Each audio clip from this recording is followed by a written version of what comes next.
pessoal, vamos para mais um vídeo aí do nosso mês de comemoração da conscientização da infertilidade, né?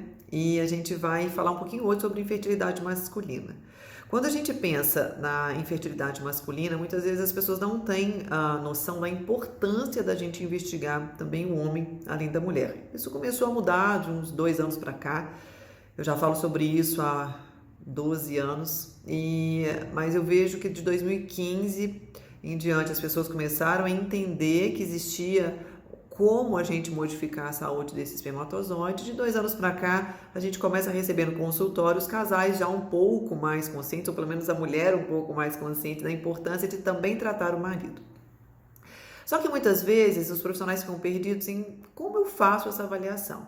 Primeiro, a gente precisa ter uma noção de que a avaliação do espermograma por si só já nos traz insights sobre possíveis formas da gente ajudar esse homem, né? Então, quando a gente tem, por exemplo, uma alteração na motilidade desse espermatozoide, a gente sabe que praticamente só existe tratamento pela nutrição. Então, quando a gente melhora a formação de energia na mitocôndria, protege esse espermatozoide do estresse oxidativo, a gente pode favorecer a motilidade, que é, a gente avalia a capacidade do espermatozoide de andar para frente, né, para ele conseguir atingir mais rapidamente o óvulo, despendendo o mínimo de energia possível e, obviamente, sofrendo o mínimo de estresse oxidativo, já que a formação de energia mitocondrial aumenta muito a produção de radical livre, né? E aí, quando a gente vai fazer essa avaliação do espermograma e a gente vê uma alteração na motilidade, se isso aí não tem outras causas, como o uso de medicamento, por exemplo, ou alguma questão anatômica importante, a gente sabe que a nutrição é a principal forma de ajudar esse homem a melhorar esse parâmetro espermático. E aí a gente pensa, por exemplo, em cofatores mitocondriais, né, vitaminas e minerais que ajudam na formação de energia na mitocôndria, como, por exemplo, o complexo B, a coenzima Q10, ácido lipóico. Além disso, quando a gente pensa em saúde do espermatozoide, a gente também precisa lembrar que ainda é um dado pouco pedido e avaliado sobre a fragmentação de DNA. Os trabalhos mostram que o espermatozoide que tem uma fragmentação de DNA aumentada, ele contribui com aborto de repetição, por exemplo. Então, muitas vezes fica se investigando muito a mulher nas questões dos abortos, esquecem que o homem também pode ter um papel importante nesse problema aí vinculado à gestação. Então, quando a gente pensa em fragmentação de DNA, a gente também vai lembrar que basicamente o tratamento é nutricional, né? Então, antioxidantes, por exemplo, podem ajudar na melhora dessa fragmentação de DNA espermático. E quando a gente pensa em causas sistêmicas, a gente precisa lembrar que deficiências nutricionais, alterações tiroidianas, né, muito pouco é avaliado, na minha visão, dada a devida importância para a saúde da tireoide, na saúde hormonal do homem, né, como um todo, e também o impacto disso na saúde do espermatozoide. Então, quando a gente pensa em otimizar a tireoide, a gente precisa lembrar que algumas deficiências, por exemplo, deficiência de ferro, de zinco, de selênio, de vitamina A, de iodo, né, podem impactar negativamente na formação de hormônio tiroidiano.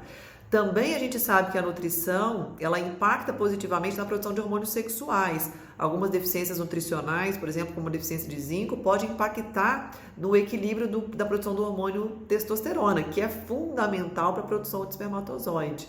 Quando a gente pensa, por exemplo, também no aumento de prolactina, o aumento da prolactina também pode impactar negativamente na produção hormonal masculina. Então, a gente sabe que existem, além de causas anatômicas, né, como, por exemplo, uma obstrução de um canal, um problema de varicocele, a gente sabe que existem problemas sistêmicos que podem fazer muita diferença nessa saúde masculina e que isso pode influenciar diretamente não só a chance desse espermatozoide chegar ao óvulo, mas também a saúde desse embrião, né? Uma coisa interessante é com relação ao peso do homem. Muitas vezes a mulher está muito preocupada em entrar numa gestação com peso adequado, mas os trabalhos hoje falam que o sobrepeso e a obesidade são um dos maiores problemas para a saúde do espermatozoide. Inclusive, tem um trabalho que mostrou que a saúde do sexo masculino, ela impacta a saúde dos descendentes por mais de uma geração. Não só a saúde dos filhos, né? Pode ter um impacto na saúde dos netos. Então, quando a gente pensa em saúde do espermatozoide, eu não estou somente falando numa possibilidade de formar o embrião. Mas que saúde que esse embrião vai ter? Será que esse embrião vai conseguir se implantar no endométrio de forma adequada? E se ele não se implantar, será que existe um impacto dessa não implantação com relação à saúde do espermatozoide? Né? Que bebê é esse? Qual vai ser a saúde desse embrião formado? Como ele vai se desenvolver? Tudo isso a gente sabe que tem sim um impacto da saúde do espermatozoide e que até hoje poucos medicamentos conseguem ajudar esse espermatozoide. É basicamente, quando não é caso cirúrgico, é basicamente a nutrição. Então, é um alerta, né, para que a gente fique atento e que a gente também traga os homens para esse tratamento da fertilidade, né, envolvendo aí todo o casal, tá bom? Muito obrigada e até uma próxima oportunidade, um próximo vídeo. Tchau!